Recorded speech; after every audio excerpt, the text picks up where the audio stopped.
And we're back.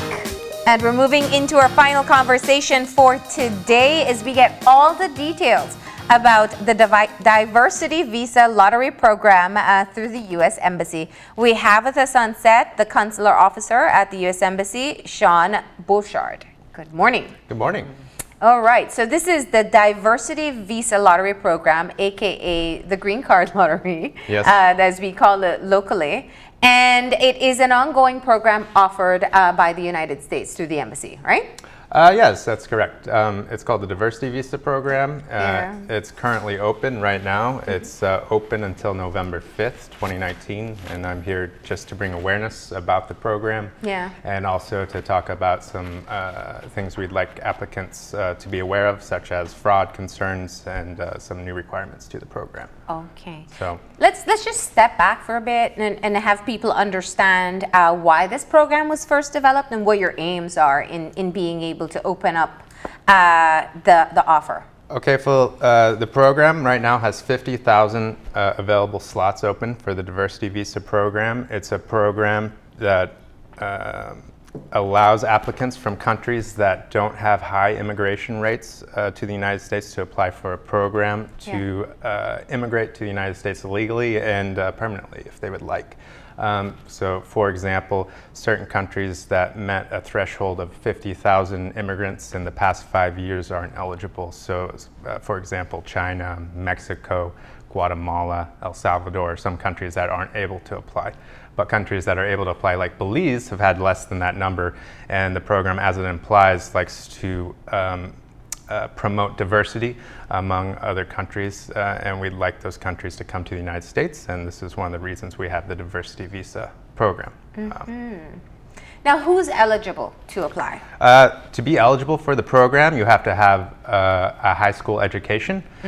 So usually that would cut off around the age 18, but there are some other things. If you don't have a high school education, you have specialized work experience that will allow you to apply for the program, and you have to be from one of the countries eligible, so usually that means born in that country. So if you're born in Belize, for example, you would be eligible for that. And another benefit of the program is if you have a wife or children, they're able to apply with you for the Diversity Visa program, and if you're selected, they can immigrate to the United States with you.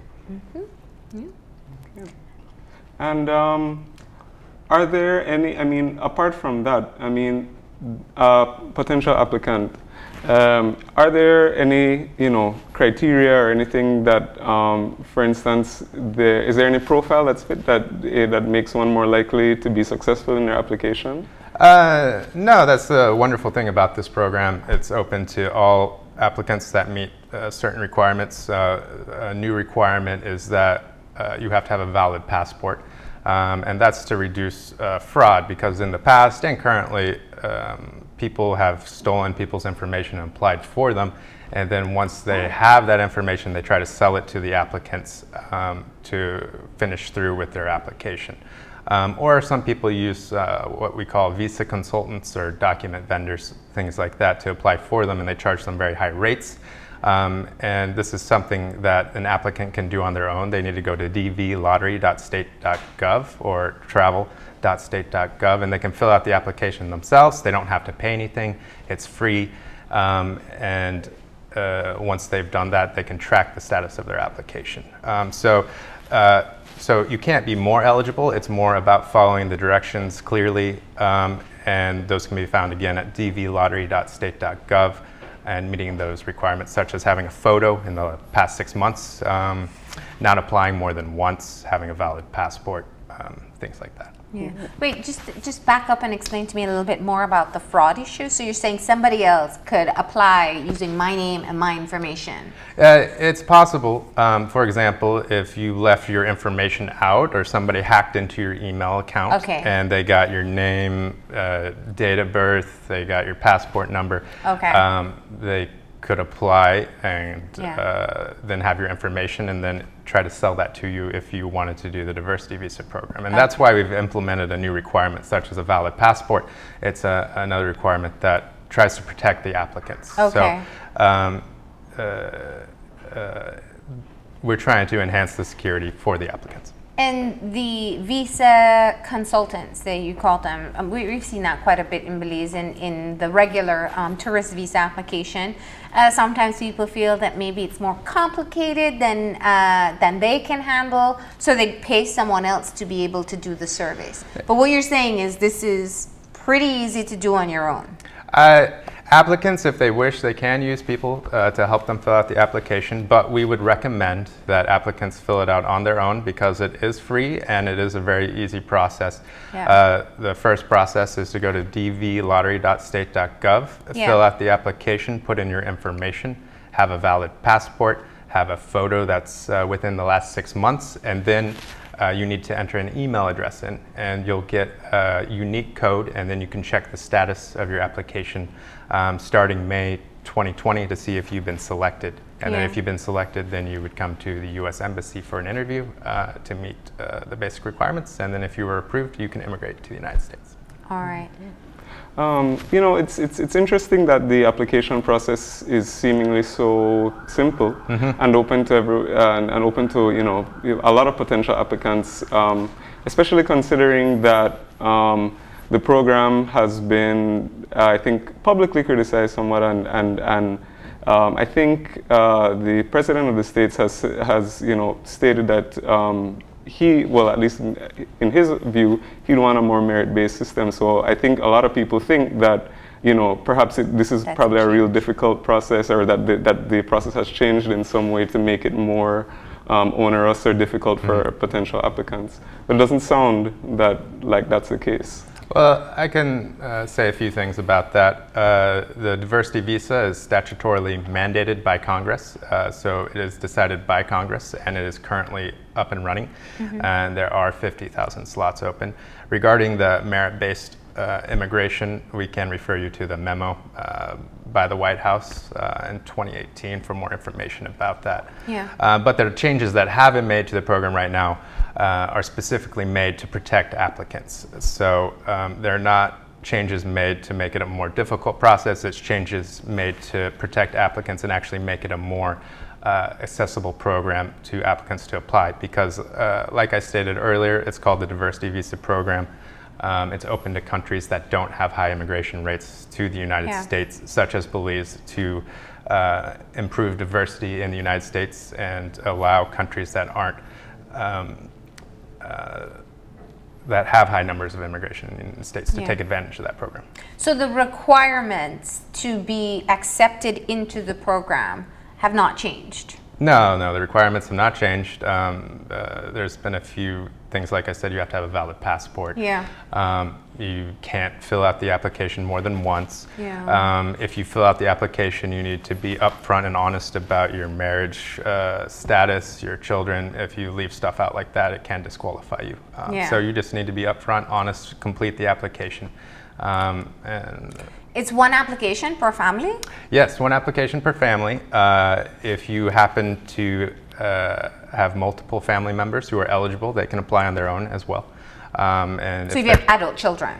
Well, if they're under 21. Okay. But if the adult children are born in Belize, then they can apply on their own as well. Or if your wife would like to apply, she can apply and also list you. So if you're eligible, you can apply, and you just need to list your family members. Yeah. Now, perhaps what people are wary about is the screening. You know, I went to the States that one time and I kind of stayed a little bit longer than I should have, or I haven't gotten an approval for a tourist visa in the last 3 times that I went. Will I even be eligible for this program? That's a great question, a really good question. If you have a current tourist visa, that's not something that is taken adversely. If you've been denied for a non-immigrant visa for tourist purposes, again, this is what there's usually 2 types of visas. There's a non-immigrant visa, and then there's an immigrant visa. So for an immigrant visa, that shows that you want to immigrate to the United States and remain there permanently, usually to get a residency or citizenship. Yeah. For a tourist visa, that's usually you want to go to the United States for tourist purposes for a short period of time or for business.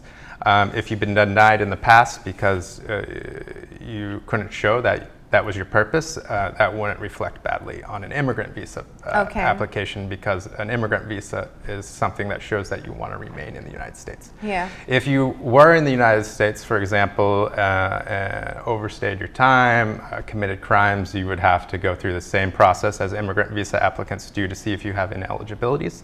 Yeah. And oftentimes there's ways to overcome that at the immigrant visa application and interview.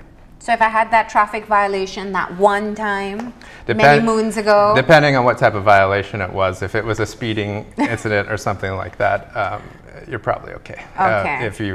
Yes, but it just depends what the violation But if I was being chased down by the police, that's a different story. Well, I can't speak directly to that. I don't know what you've been doing in the United States. Maybe we'll have to look a little more deeply into your travel history to see if you're having... because you don't, I mean, I think people automatically assume the barriers that do exist. Now, if someone applies for the diversity program and they are accepted, what's the period of time that they have for relocation?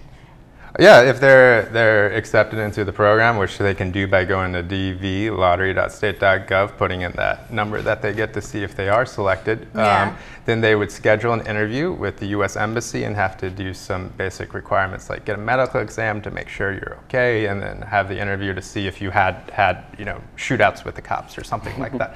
And then it would be a short process, 1 month to 2 months, and then you would get approval of your immigrant visa, and then you can immigrate to the United States, and that's usually dependent on the validity of your medical exam, and that's usually about 6 months. Yeah. So you would have a significant amount of time to immigrate to the United States, or you could do it rather quickly if you were selected. So, how secure are you if you are able to attain the green card and you move to the United States? How secure are you in staying there?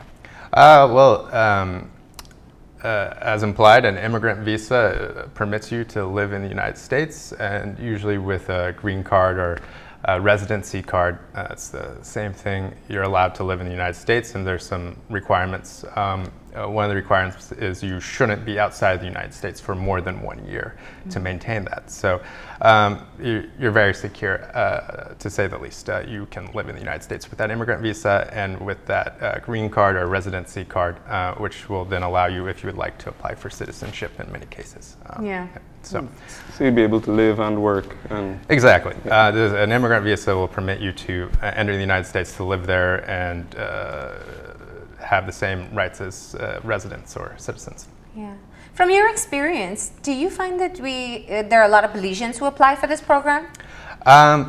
There are, but we would like more Belizeans to apply for this program because, as stated, it's free. You just need to meet basic requirements, and it's a program that is an excellent program and allows people to immigrate to the United States legally. So there is interest, but not as much as we would like, and the more people that apply means more people will be selected. I was going to ask that. What's the ratio? So, for example, the rule is no more than 7% of that 50,000 can come from a certain region, and that's dependent again on how many people apply. So the more people that apply, that could be a significant number from the region if there are a lot of applicants. There have been many Belizeans who have been selected for the diversity visa program. I know personally people who have been selected. I've lived and worked in other countries where I know people who have been selected for the diversity visa program, and they're now doing wonderful things. So it's an excellent program, and I highly recommend people to apply before November 5th. And if people wait towards the end of the application period, there can be more applicants, and it can slow the system down, can create problems. So highly recommend to apply earlier. November 5th, which is quickly approaching. And so you said 7% from a particular region, so that means Belizeans have a fairly good odds for selection? Well, the odds, it's randomly selected by a computer system. So it's basically more people apply, the higher likelihood of being selected. So, and it is by region, and so it's not the case that if I were to apply, my application gets lost among 100,000 from all over the world. It wouldn't get lost. It's just the odds are not specific. I don't know the exact numbers, but again, more people that apply, higher likelihood of being selected. So, and it's free, so what do you have to lose? So. Is there an age requirement? Technically, no, but the requirements are you either have to have a high school education or 2 years of specialized work experience, and that usually is 18 years of age, 17. So there's not an age requirement. If you do meet those requirements, you can apply, but it's generally 18 years of age because of high school education. Okay. All right. What else would you like people to know about why they should apply for the diversity program? Well, they should apply for the program because it's free. It's a easy. There's no visa fee that you have to go to the bank for. That's what he's saying. And it's an easy process. You go to dvlottery.state.gov. You fill out the application. All you need is a valid passport, a photo that's been taken within the last 6 months, your personal information, the information about your immediate relatives, like I said before, your spouse or children under the age of 21. Another thing I would like to talk about, if you do apply and your children are under the age of 21, but they happen to pass that age, turn 21, during the period of time, they are protected under something called CSPA, and that will lock in their age at the time of the application. So that's something you don't have to worry about.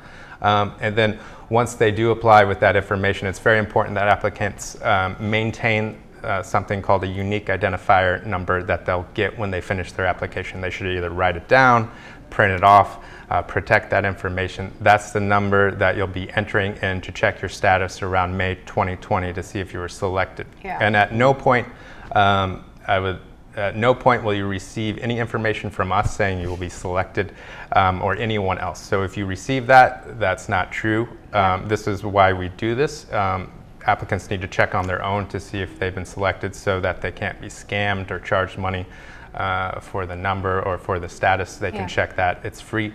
And if they've been selected, then they can schedule an appointment for the medical exam for the immigrant visa application. And then if they're selected, then they can immigrate to the United States. All right. November 5th is the deadline. Yes, you November 5th. Go online and you sign up, and you won't hear back until May 2020. That's when you'll probably find out whether or not you've been accepted into the program. Yes, and you won't be hearing information from us. They'll have to check the status on that webpage at dvlottery.state.gov to see if they have been selected. So no point will they be hearing anything from us or anything like that. And we won't be asking for money at any point during this process. All right. Well, Sean, we hope that people have been able to get a bit more clarity on the program and decide whether or not they want to pursue living the rest of their lives in the U.S. And the diversity program, as we said, the applications are now open until November 5th. And the applicants can, they can leave the United States for visits and things like that. So. All right, we're going to go ahead and take a final break, and when we come back, we'll have a wrap-up, so stay tuned.